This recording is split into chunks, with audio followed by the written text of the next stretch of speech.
Okay, how to ship a car in 2022. So many think the way to ship a car is, you go online, you get quotes, you compare the quotes and all that type of thing.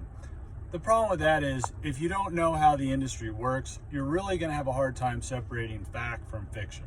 So first is you're doing exactly the right thing if you're watching this video. You need to do your homework, have a little bit of a clue how the process works, because this is definitely an industry where especially the online companies will try to get one over on you if you don't know how the process works.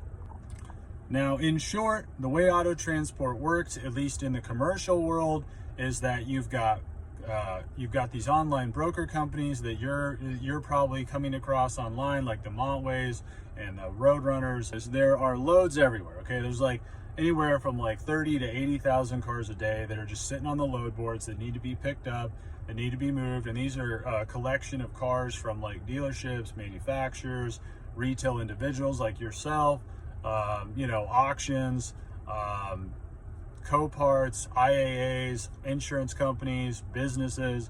And so these companies have loads, retail individuals have loads. All these loads end up essentially on one giant load board. The main one is central dispatch. I'm sure you've probably heard of it if you've done much homework in this endeavor you're going down at the moment. However, so what happens from that point is that if you want to move your car, you got to get your car on those load boards. And then secondly, that load has to be priced competitively so that trucks, when they're looking at loads to get loads dispatched for their own trucks, actually pick up your load. Because if the load is priced too low, it's just not going to get looked at. Trucks are not going to look at. They look at the highest paying loads. So if your vehicle or shipment or whoever you hire puts that, like, prices it wrong, prices it in the wrong, not in line with the market, then really it could be on the 5th or 6th page of loads coming out of your area and no one's going to look at it and it's just not going to move.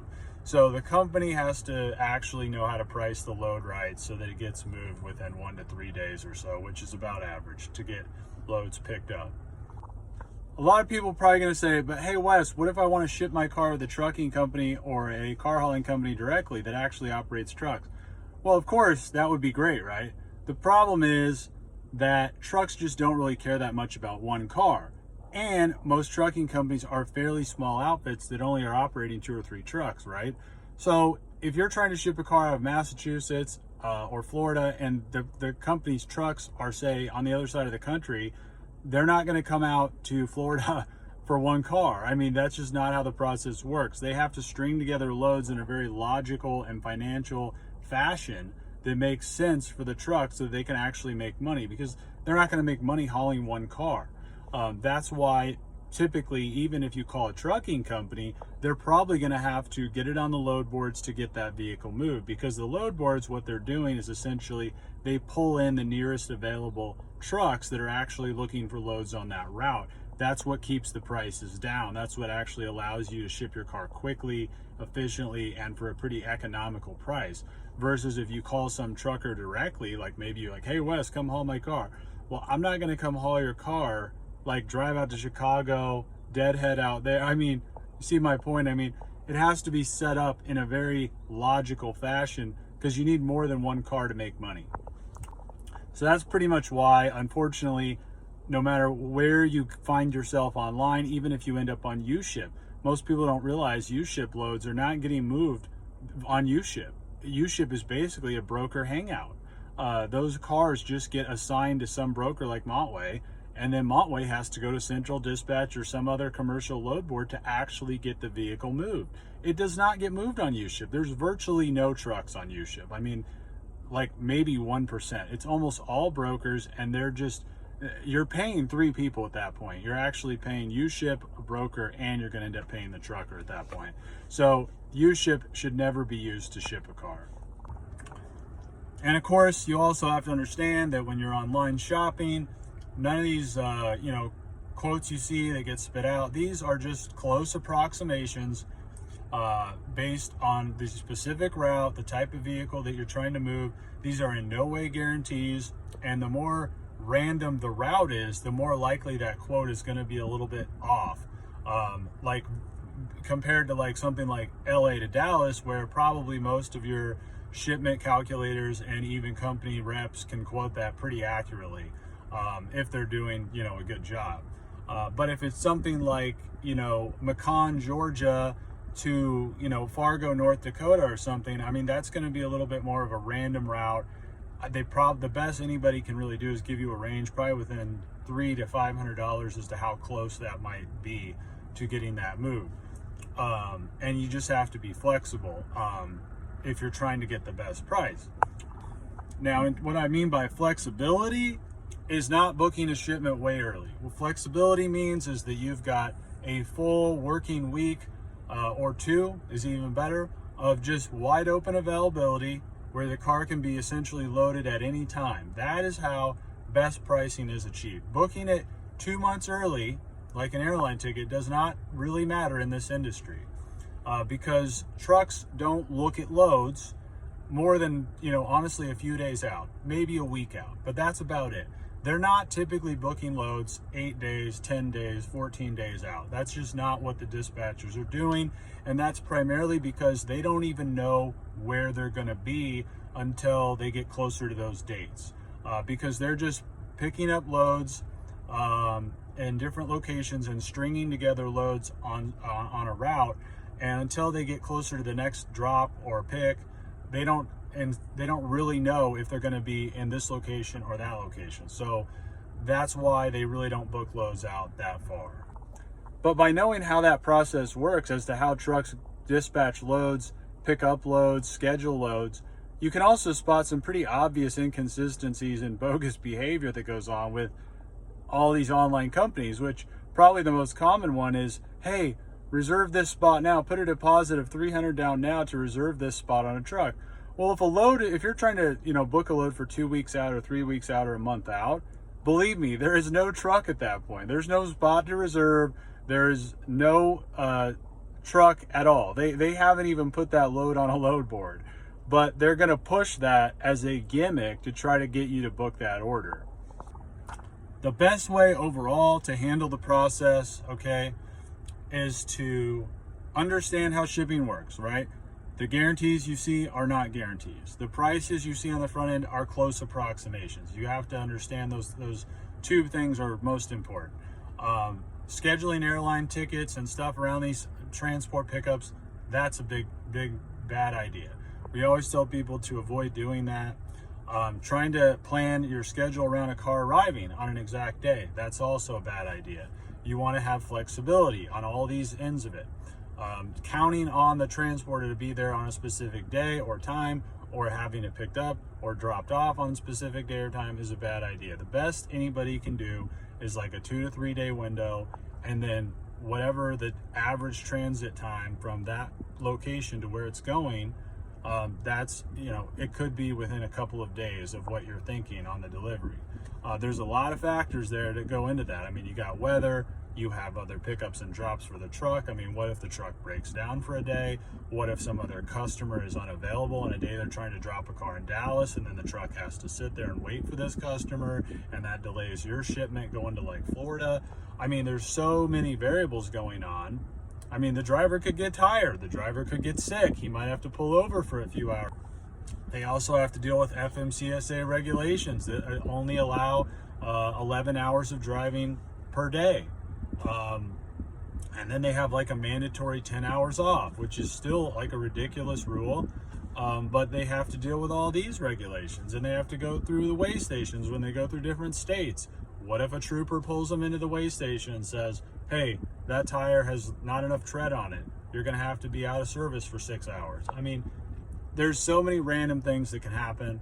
And if you drive a truck, you know this, especially when you're going on routes that are not like a routine route, which most of these trucks are not doing routine routes, because retail car shipping is not a routine route type of thing.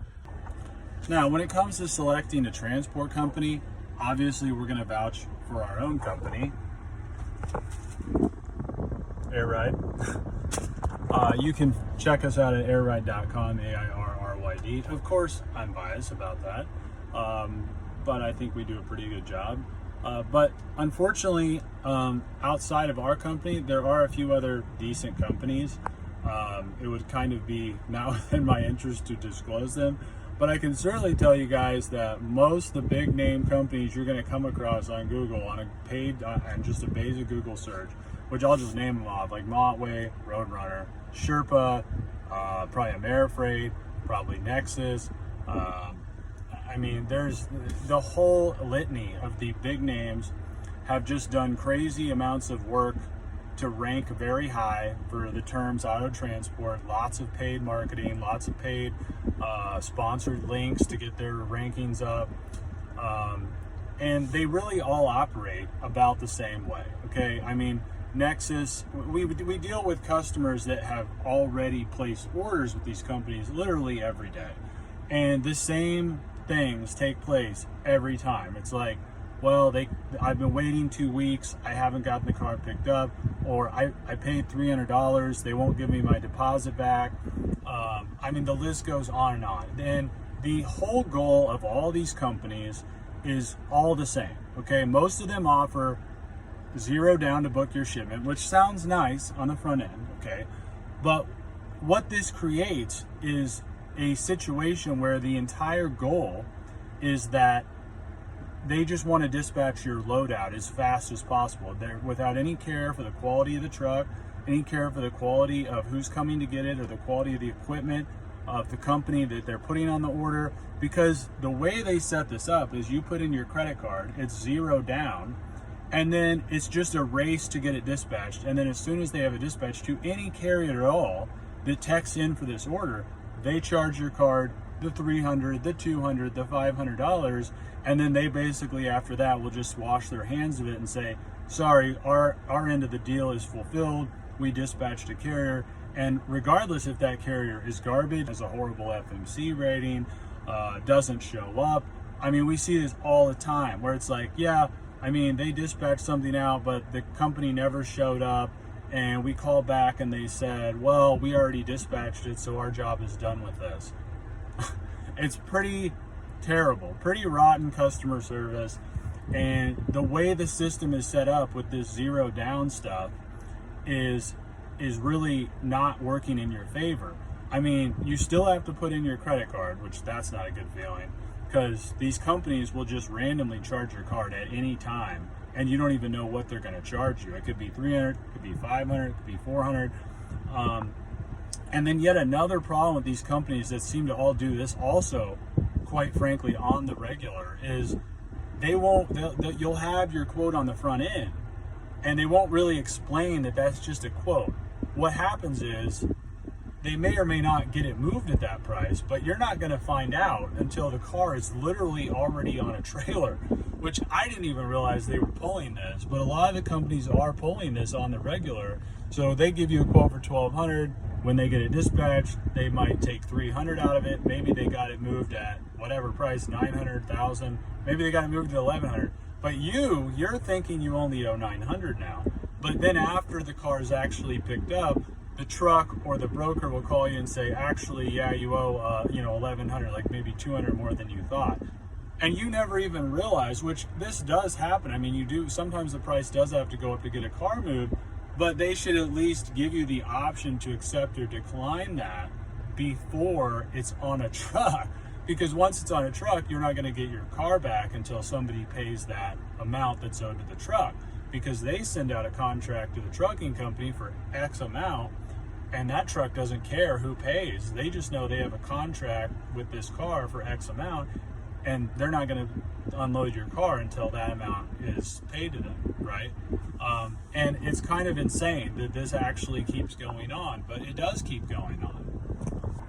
So that's why us at airride.com, we just charge a flat fee to book the order. That way you know exactly what you're paying when you book it. There's no surprises, there's no random charges on your card. And we send you that order finalization with all the final details, including the exact final rate, before your car is picked up, and you have to sign off on that rate, basically giving us authorization and signing off saying, yes, I'm green lighting the transport at that exact rate. And that is really how the process should go. It should not be this bait and switch stuff where the whole website paints the order as it's this price at this time on this date, which they all do. They all pull this, they all pull this. I haven't really seen one website that doesn't dress it up like the quote is final. They just don't explain the process on any of these sites, and that's because they know if they actually were to explain the reality of how things work, they would have far less orders.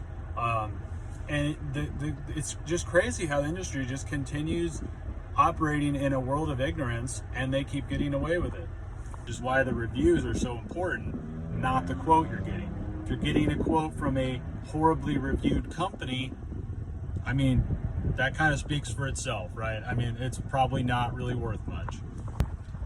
Understand that trucks are who decide if your load moves. The broker does not have that control or power. None of these online companies have that power. The price that you have to pay is whatever that market is for that route. It's like the price of gasoline or oil or something. It's always slightly fluctuating based on supply and demand of trucks out of an area versus how many cars are also trying to be moved out of an area. For instance, right now, there is extreme demand out of the Northeast to bring loads down to Florida. So what does that do? That drives prices up for that particular route. There's not nearly enough trucks to move all the demand, all the loads coming out of the Northeast, Boston, Hartford, Connecticut, New York, New Jersey. Not nearly enough trucks right now, and this is a typical seasonal thing because it's the snowbirds that come down from the Northeast and they go to Florida for the winter. And this happens every year. So right now you're going to pay like 30% higher rates to move cars from the Northeast to Florida. Okay, understand that it's trucks that decide. It's the market plus the trucks that decide what you're going to pay, and you have to be in that right pricing range to actually get it moved. Does not matter what quote you got, does not matter what your broker said. And keep in mind, only about 30% of loads that are ever sitting on any route are actually going to get moved, because there's probably about 5 times as many cars that need to be moved as there are trucks to move them.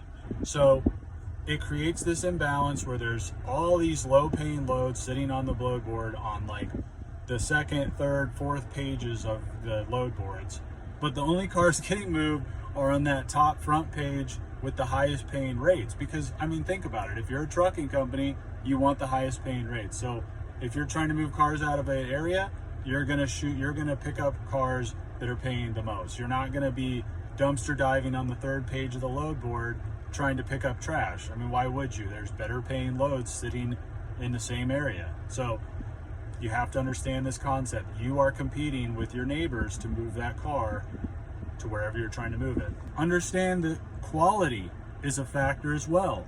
If you hire a company, you need to trust them, because if somebody hires us, it's not just about how fast we move it. We also have to filter out bad companies from good companies. So if a bad company or a company with very bad marks, not a very big history, is trying to move a load for us, and your car is like a 2022 Dodge Ram TRX or 2022 Jaguar or something, we're probably going to be pretty selective on what truck we're putting on that order. This is again why you want to be very careful with what company you're hiring to do this, because like I mentioned, the entire business model of this industry with all the big name brokers is rapid dispatch as fast as possible to any company whatsoever that texts and calls in on a load. And I'm telling you right now, that is a scary thing. There are a huge amount of pass-through companies that are operating totally illegally on central dispatch right now. And I'd have to get into that in a different video, but basically they are just companies that are not even trucking companies. They're just taking a load, passing it on to yet another trucking company, but they're acting as if they are a trucking company. And again, these big brokers don't have the time, they don't have the care. The business model relies on zero down and dispatch as fast as possible. That way they can charge your car the $200 or $300 or whatever they can get out of it, okay? And you likely won't even know what you actually owe until the truck even picks up the vehicle with these companies, okay? So you have to really, really be careful. Now, as far as what, on your end of it, you just need to be flexible. You need to have the car clean so they can do an inspection report when they pick up the car. You don't want to pack items in the car above the window line. or beyond 100 pounds, or anything in the front passenger or driver seat. That's kind of the industry unwritten rule there on items in the car. If you go beyond that guidance that I just gave there, you know, you might end up with another $100 or $150 charge depending on what company picks it up.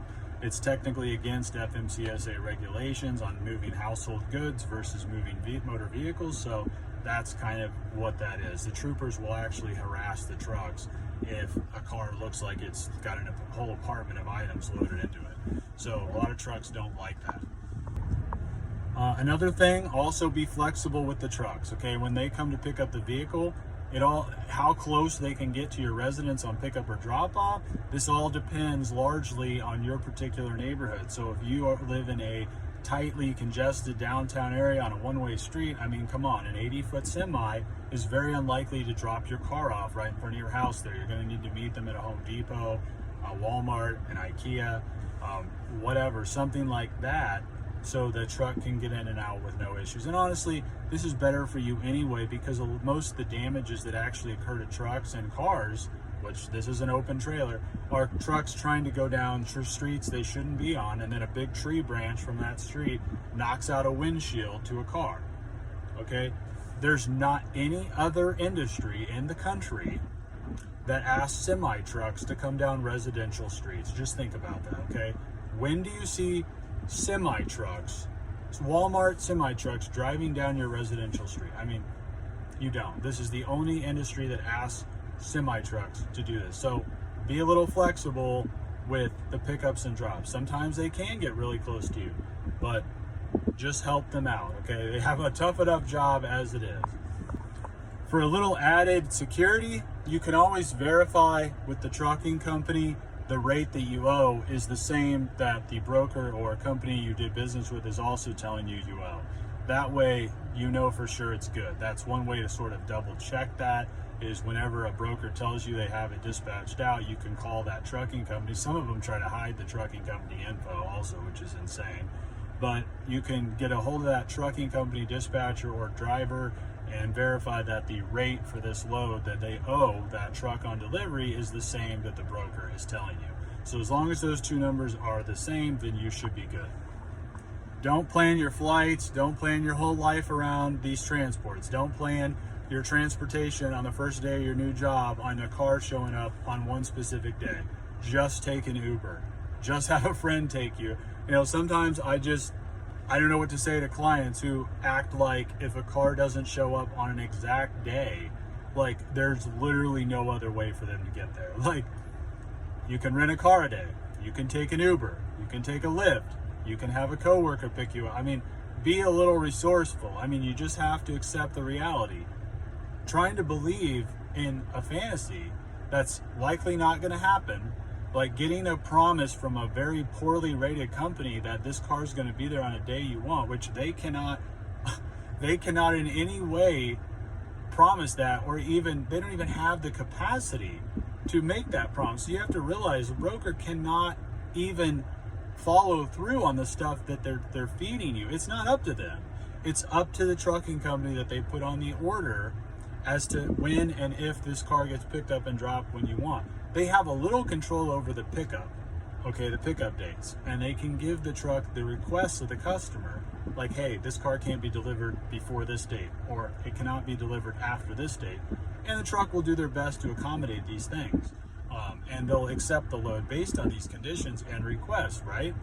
Because they have a reputation with us and other brokers as well to maintain. But that doesn't mean that it always goes like we want or like you want, because like I mentioned, there are so many variables to account for in this industry. You have to understand that part of it. To help mitigate, risk to yourself when it comes to damages, the best advice I can give you is, of course, take photos, have your own almost like inspection report if you want. But video or photos just on pickup or delivery is sufficient. When the trucking company's picking it up, take a good video of the car right when they're loading it, so you have very good evidence of the condition of that car before it gets loaded onto the trailer. And then the other part of it is when the truck delivers it to you, make sure you inspect the vehicle properly enough for any damages, because that's your one opportunity to sort of dispute or bring up any issues to the trucking company. And almost every time when that's been the case, we've been able to get the customer compensated from the trucking company. They do have cargo insurance that they carry, which usually is anywhere from $100,000 to $500,000 per truckload. But with that being said, most companies don't want to claim on their cargo policy because these are very expensive policies. So what you'll find is that most of the time these companies will just avoid a claim and pay out, you know, if there's some small scratch, they'll give you $500 back on the transport, or maybe if you owe $1,200. I remember one time we had a guy that backed into the bumper of a Camry, he backed into another car with it or something. And it was just like a hole in the back of the bumper. It was like a $1,200 transport, and the guy just did it for free. He just dropped it out for free, because that's like, it probably would have been about $800 to $1,200 to have it replaced and fixed. So again, is it a perfect system? No, it's not a perfect system. Incidents, all these things are greatly mitigated by simply the broker company putting a good company on the order. I mean, that is like 98% of mitigating issues and circumstances and damages and that sort of thing. You cannot make the mistake of putting these bad companies on the orders. And that's where a lot of these incidents things you see online, that's where these things come from, is because these brokers are just, they're just throwing these orders out to any carrier that's available. And people don't understand the way this industry works, so they have no idea. They're just like, okay, whatever, come get it. They have no idea. It could be like some guy with a U-Haul truck, could be, who knows. So I think I covered as much as I could in a fairly short clip. Wish you guys a happy Thanksgiving. Hit us up in the comments, hit us up at airline.com. Let us know if you need any assistance getting your vehicle shipped. You can also hit up our hotline. It's 913-215-3113. But best of luck to you all, and hope to talk to you soon.